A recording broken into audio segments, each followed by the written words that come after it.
राधे राधे दोस्तों, आपका हमारे YouTube चैनल दिव्य भक्ति ज्ञान वेग में हार्दिक स्वागत है। ओम गंग गणपते नमः।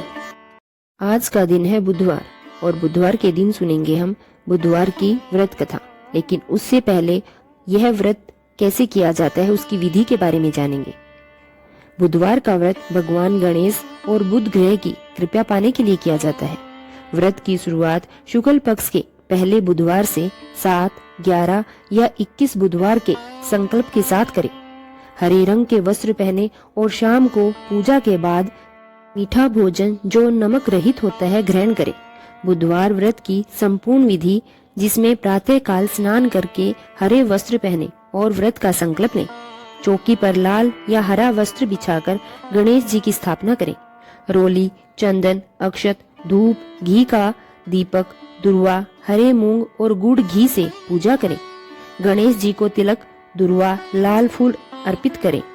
हरे मूंग गुड़ का भोग लगाएं। ओम गण गणपते नमः मंत्र का 108 बार जाप करें और व्रत कथा सुने या पढ़ें। अंत में आरती करें और यथाशक्ति दान करें। प्रेम से बोलिए गणेश जी महाराज की जय हो। बहुत समय पहले की बात है। एक गांव में एक भाई बहन रहते थे। भाई बहुत गरीब था पर उसकी बहन पैसे वाली थी। जब बहन के ननंद का विवाह था तब बहन ने ना तो अपने भाई को विवाह में आने का निमंत्रण दिया और ना ही कोई चिट्ठी भेजी। भाई को बाहर वालों से पता चला कि उसकी बहन के ननंद का विवाह है। भाई ने अपने गांव वालों को बताया। तब गांव वालों ने अपनी बहन से चुनरी, बिछिया और साड़ी जैसा जिनसे जो बन पड़ा कन्या के लिए दिया। भाई सारा सामान लेकर बहन के गांव पहुंचा। बहन के घर जाने पर बहन की देवरानी बोली, भाभी जी आपके भाई आए हैं। तो बहन ने पूछा, कैसे आए हैं और क्या पहना है? तब देवरानी ने कहा, पैदल आए हैं, फटी पगड़ी फटी धोती पहने हैं। तो बहन बोली, मेरे ससुर हवेली के सामने दुकान में बैठे हैं, मुझे शर्म आती है। भाई को बोलो पीछे के दरवाजे से आए। भाई के आते ही बहन ने भाई को एक कमरे में बंद कर बाहर से ताला लगा दिया। एक तरफ लड़की का विवाह हो रहा था, गाजे बाजे बज रहे थे, अतिथियों को भोजन कराया जा रहा था और दूसरी तरफ भाई को कोई भी पानी तक पूछने वाला नहीं था। तभी भांजे की बहू को दया आई। उसने दरवाजा खोल दिया। दरवाजा खुलते ही भाई वहां से भागा। 2 दिन के भूखे प्यासे रहने के कारण उसे चक्कर आने लगे। रास्ते में एक गणेश जी का मंदिर था।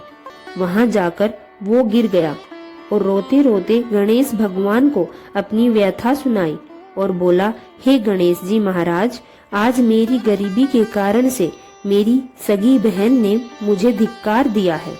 गांव वाले पूछेंगे कि विवाह से क्या मिठाई लेकर आए हो, तो मैं क्या जवाब दूंगा?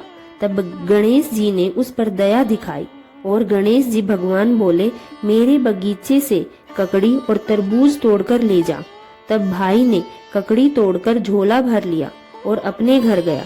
घर जाते ही बच्चों ने पूछा, पिताजी बुआ के यहाँ से हम लोगों के लिए क्या लाए हो? झोला खोलते ही छोटे तरबूज सोने के गेंद में बदल गए।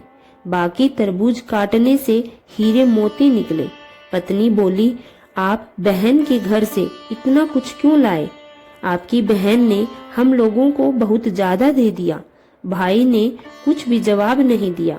गणेश भगवान की कृपा से उनके दिन बदल गए। भाई का काम धंधा जोरों से चलने लगा। धीरे धीरे गहने, कपड़े, रहने के लिए मकान बन गए। पत्नी बोली, एक बार ननंद जी को बुलाकर लाओ। तो भाई ने नए कपड़े, नए जूते पहनकर रथ में बैठकर बहन को लेने गया। देवरानी बोली, भाभी जी आपके भाई आए हैं। बहन ने पूछा, कैसे आए हैं, क्या पहना है? तब देवरानी बोली, रथ में बैठकर खूब ठाट बाट से आए हैं। बहन बोली, मेरे भाई को बोलो कि हवेली के सामने से आए, देवर जेठ देखेंगे। भाई का बहन ने खूब स्वागत सत्कार किया। भाई बोला, बहन मैं तुम्हें लेने आया हूँ। तब बहन ने कहा, मुझे भी बहुत दिन हो गए हैं, चलो मैं चलती हूँ। भाई बहन को लेकर अपने घर आया। भाई और उसकी पत्नी ने बहन का खूब आदर सत्कार किया। जो चीजें मांगी सब बनवा कर दिया। बहन बोली, भाई मुझे एक जूते चाहिए। तब भाई ने मोची को बुलाया और कहा, मेरी बहन के लिए ऐसी जूती बनाओ जो मुंह से बोले। भाई ने बहन को बहुत सारा धन देकर विदा किया, पर अभी तक वह जूती नहीं आई थी। बहन रवाना होने लगी, तभी मोची जूतियां लेकर आया। बहन की जूती पहनते ही जूतियां बोली, निर्धन भाई की पैसे वाली बहन, गणेश जी का बगीचा नहीं होता तो आज क्या करती। बहन तब भाई की पत्नी से पूछने लगी, यह कहाँ से आवाज आ रही है। तभी भाई ने कहा, सुबह का समय है, कोई जीव जंतु बोल रहे होंगे। भाई ने घोड़े का गाड़ी को जल्दी जाने को कहा। बहन के जाते ही पत्नी जिद करके बैठ गई कि जूतियां क्या बोल रही थी। तब पति ने अपनी पूरी आपबीती सुनाई कि कैसे बहन ने मुझे 2 दिन भूखा रखा, कमरे में बंद कर दिया था। भांजे की बहू ने दरवाजा खोला, तब मैं बाहर आकर गणेश जी की शरण में जा पहुंचा। गणेश जी की कृपा से हमारे दिन बदले और उसने अपनी पत्नी को सारी बातें बताई। तब पत्नी बोली, अगर मुझे मालूम होता तो मैं आपकी बहन को कुछ नहीं देती। मेरा दिया हुआ सब कुछ वापस लेकर आओ। तब पति बोला, गणेश भगवान ने हमें सब दिया है, अगर वह हमें भूखा प्यासा कमरे में बंद नहीं करती तो मैं गणेश भगवान के मंदिर में क्यों जाता। क्या मैं गणेश जी को अपना दुखड़ा सुनाता। तुम अपना मन मैला मत, हमारे ऊपर तो गणेश जी की कृपा है और किस चीज की कमी है। फिर दोनों गणेश जी के आगे झुककर प्रणाम करते हैं और जयकारा लगाते हैं। हे गणेश जी महाराज, जैसी कृपा आपने गरीब भाई पर की, वैसे ही अपने सभी भक्तों पर अपनी कृपा बनाए रखना। तो प्रेम से बोलिए, गणेश जी महाराज की जय हो। आइए अब सुनते हैं गणेश जी महाराज की अगली पौराणिक कथा। एक बार देवी तुलसी विवाह हेतु वर ढूंढने के लिए तीर्थ यात्रा पर निकली थी। उसे ढूंढते ढूंढते वह गंगा किनारे पहुंच गई। उस समय गणेश भगवान गंगा किनारे तप कर रहे थे। उन्हें देखते ही देवी तुलसी उन पर मोहित हो गई और उनके मन में गणेश भगवान से विवाह की इच्छा उत्पन्न हुई। फिर वे देवी तुलसी ने गणेश जी के पास जाकर उनका ध्यान भंग कर दिया। आंखें खोलने के बाद गणेश भगवान के सामने देवी तुलसी खड़ी थी, लेकिन सामने एक स्त्री है, इसलिए अपने क्रोध को नियंत्रण में रखकर गणेश भगवान ने पूछा, आप कौन है देवी और मेरा ध्यान भंग करने का क्या कारण है। तो जवाब में देवी तुलसी ने अपने परिचय के साथ गणेश जी से विवाह की बात कर ली। उत्तर में गणेश भगवान जी बोले, देवी मैं ब्रह्मचारी हूँ, इस वजह से मैं विवाह नहीं कर सकता। अपने विवाह प्रस्ताव के लिए ना सुनने के बाद देवी तुलसी क्रोधित हो गई और उन्होंने गणेश जी को श्राप दे दिया कि उनका ब्रह्मचर्य टूटेगा और उनके 2 विवाह होंगे। इस बात पर गणेश भगवान भयंकर क्रोधित हो उठे, क्योंकि एक तो वह स्त्री है, इसलिए ध्यान भंग करने पर भी गणेश जी ने कुछ नहीं कहा और इतनी विनम्रता से बात करने पर भी उन्हें श्राप दे दिया गया। फिर गणेश जी ने भी देवी तुलसी को श्राप दे दिया कि तुम्हारा विवाह शंख चूरण नाम के असुर के साथ होगा। एक देवी होकर भी उनका विवाह एक राक्षस के साथ होगा। यह जानकर देवी तुलसी विचलित हो गई और विनायक जी से इस कठोर श्राप से मुक्ति दिलाने की क्षमा याचना करने लगी। फिर गणेश जी को तुलसी देवी पर दया आ गई। वे बोले कि मेरा श्राप तो बदल नहीं सकता, वह तो सच होकर ही रहेगा, लेकिन अगले जन्म में तुम एक पेड़ बनोगी और भगवान महाविष्णु जी को अत्यंत प्रिय होंगी। उनकी पूजा में भी तुम्हारा एक महत्वपूर्ण स्थान होगा और कलयुग के इंसानों को तुम मोक्ष का मार्ग दिखाओगी। लेकिन तुमने मेरा तप भंग किया है और मुझे ब्रह्मचारी होकर भी 2 विवाह का श्राप दिया है, इसलिए मेरी किसी भी प्रकार की पूजा में तुम निषिद्ध रहोगी। इस प्रकार देवी तुलसी गणेश भगवान की पूजा में निषिद्ध मानी गई है। प्रेम से बोलिए गणेश भगवान की जय। आइए सुनते हैं गणेश जी के विवाह की कथा।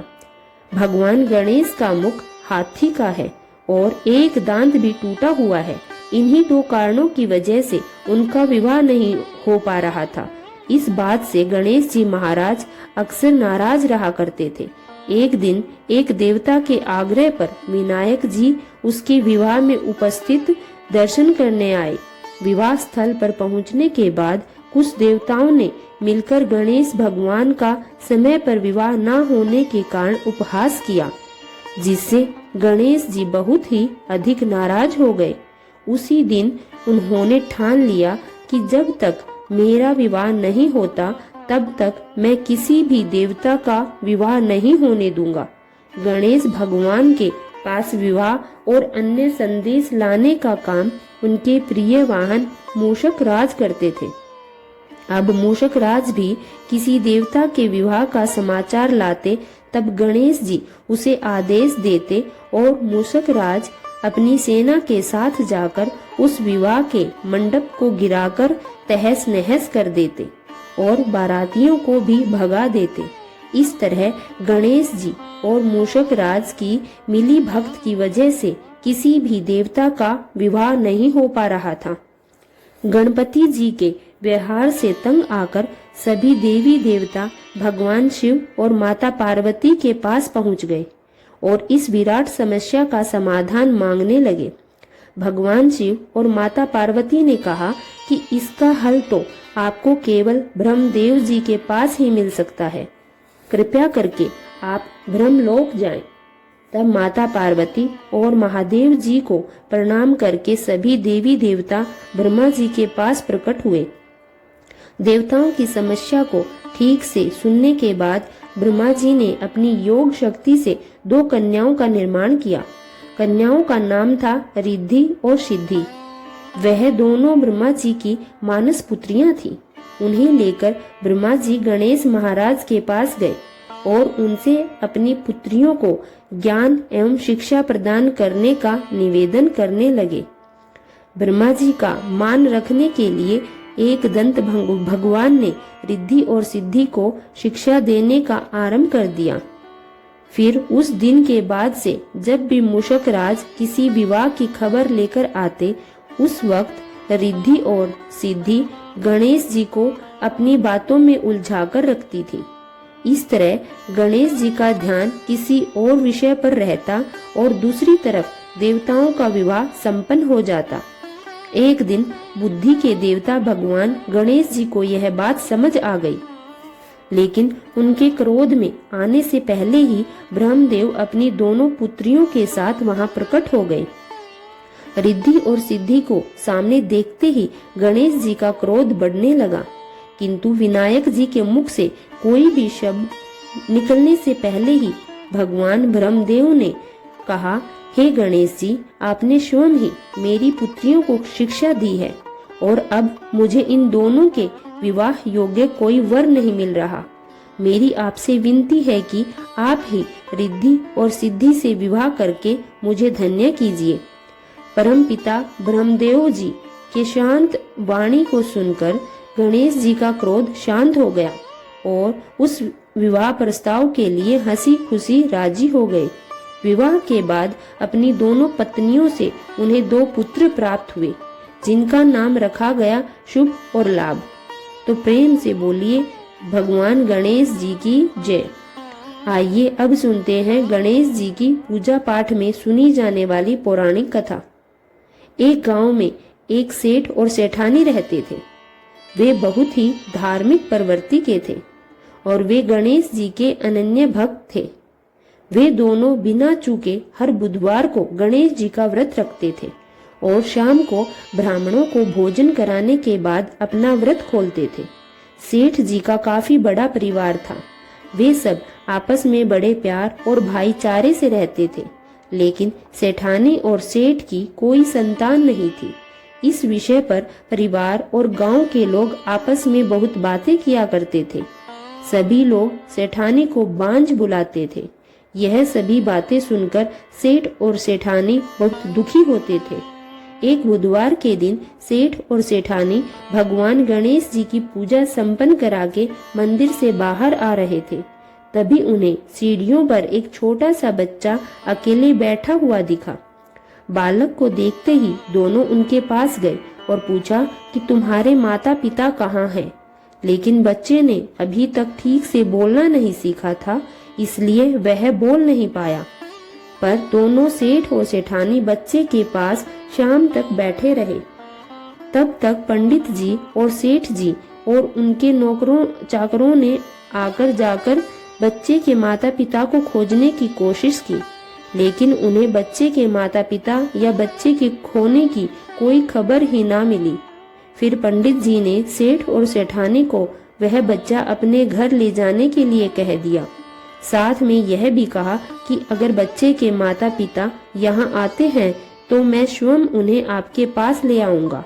तब सेठ और सेठानी की खुशी का ठिकाना नहीं रहा।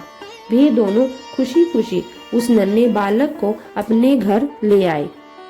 सेठानी ने बच्चे का नाम अपने आराध्य भगवान श्री गणेश जी के नाम पर गणेश रख दिया और बड़े ही प्यार और दुलार से उसका पालन पोषण करने लगी। कुछ दिनों के बाद उसी गांव में एक ठग पति पत्नी आए। उनका इरादा गांव के सबसे अमीर आदमी को ठगने का था। वे दोनों ठग गणेश मंदिर की सीढ़ियों पर बैठकर सोच विचार कर रहे थे। तभी वहां पर पंडित जी आ गए और गांव में अनजान लोगों के दिखते ही उनसे पूछा कि क्या आपका बच्चा खो गया है? दोनों चोरी चकारी के लिए बहाना ढूंढ रहे थे, इसलिए उन दोनों ने तुरंत ही हाँ कर दिया।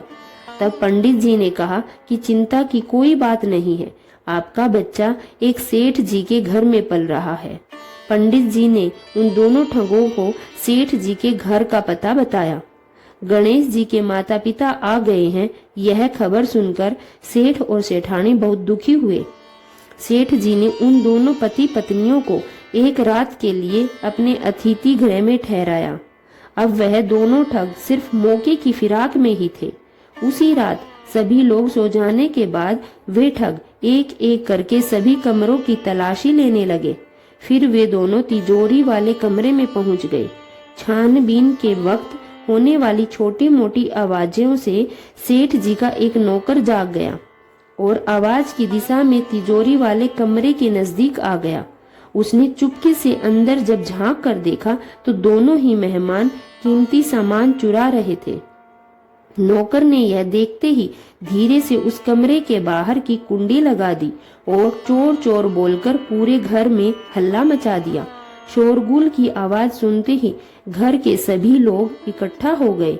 तब सेठ जी ने उन दोनों चोर पति पत्नियों को कमरे से बाहर निकाला और सुबह की पंचायत में हाजिर कर दिया। सेठ जी ने सरपंच जी को पूरा मसला बताया और कहा कि यह दोनों तो चोर हैं, अब हम पुत्र गणेश को इन दोनों को नहीं देंगे। लेकिन वे दोनों ठग पति पत्नी अपनी जिद पर अड़े रहे और बच्चे को ले जाने की जिद करने लगे। सरपंच जी ने इस गंभीर समस्या का एक तोड़ निकाला। उन्होंने सेठानी और दूसरी औरत को गणेश जी के सामने खड़ा कर दिया और कहा, जिसके भी आंचल से दूध की धार गणेश जी के मुंह पर जाएगी वह बालक गणेश उसके पास ही रहेगा। फिर वे दोनों अपने अपने आंचल मुंह के सामने फैलाकर खड़ी हो गई। सेठानी जी के मन ही मन भगवान गणेश जी का नाम जप रही थी। देखते ही देखते गणेश भगवान की कृपा से सेठानी की आंचल से दूध की एक धार गणेश के मुंह पर गिरी और इस तरह बालक गणेश सेठ और सेठानी के साथ हमेशा के लिए रहने लगा। बोलिए गणेश भगवान की जय।